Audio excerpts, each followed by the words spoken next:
শূন্য থেকে উঠে আসা এক ধনকুবের, যার সম্পদের হিসেব হয়তো গুণে শেষ করা যাবে না। তবু আজ তিনি সম্পদহীন মাল্টি বিলিয়নিয়ার। নিজের ঘাম ঝরানো এই সম্পদ কেন তিনি নিজের কাছে রাখলেন না? কি এমন বিশ্বাস তাকে সবকিছু ছেড়ে দিতে বাধ্য করল? মাত্র এক রিয়েলের জন্য অঝরে কাঁদতে হয়েছিল তাকে। স্কুলের পিকনিক, অথচ দরিদ্র বাবা মায়ের কাছে সেই এক রিয়েলও ছিল অধরা। দারিদ্র্যের কষাঘাত কি অবুঝ বালকের বায়না বোঝে?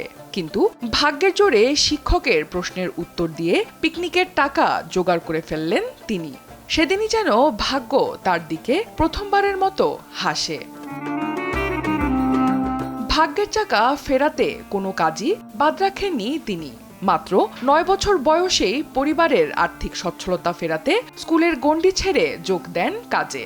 বন্দরে মাল ওঠানো নামানো থেকে শুরু করে দিনমজুর, বাবুর্চি, ওয়েটার, কোনো কাজই বাদ রাখেননি। কষ্টার্জিত অর্থ দিয়ে গড়ে তোলা মুদির দোকানটিও নিজের বিয়ের খরচ জোগাতে বিক্রি করে দিতে বাধ্য হন। শেষে ভাইয়ের সঙ্গে মুদ্রা বিনিময়ের ব্যবসায় যুক্ত হন। কোনো কিছুতেই সুবিধা করতে না পেরে ১৯৭০ সালে এককভাবে ব্যবসা শুরুর সিদ্ধান্ত নেন তিনি। ভাগ্য এবার সুপ্রসন্ন হয়, দ্রুত সাফল্য পেতে শুরু করেন। তার হাত ধরেই প্রতিষ্ঠিত হয় আল রাজি ব্যাংক, যা আজ বিশ্বের অন্যতম বৃহৎ ইসলামী ব্যাংক হিসেবে পরিচিত। ব্যবসায়িক সাফল্যের পাশাপাশি একে একে গড়ে তোলেন বিশাল কৃষি ও শিল্পভিত্তিক প্রতিষ্ঠান।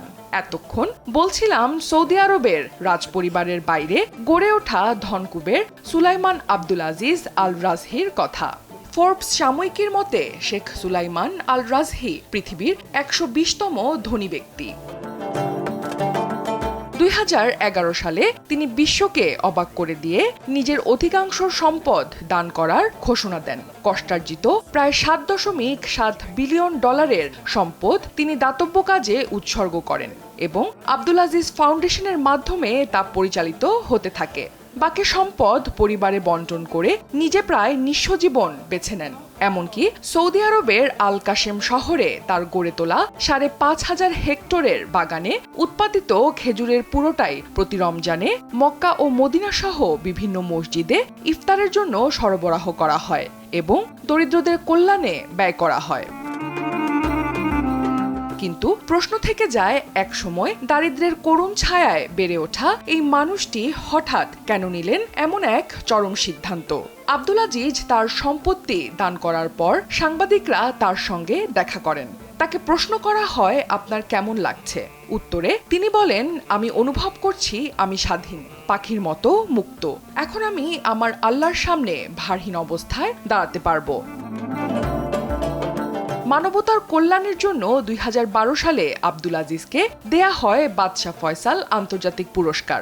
তবে ফোর্বস জরিপের শীর্ষ দানশীল ব্যক্তি কিংবা বাদশাহ ফয়সাল পুরস্কার ৯৭ বছর বয়সী আব্দুল আজিজের কাছে কিছুই নয়।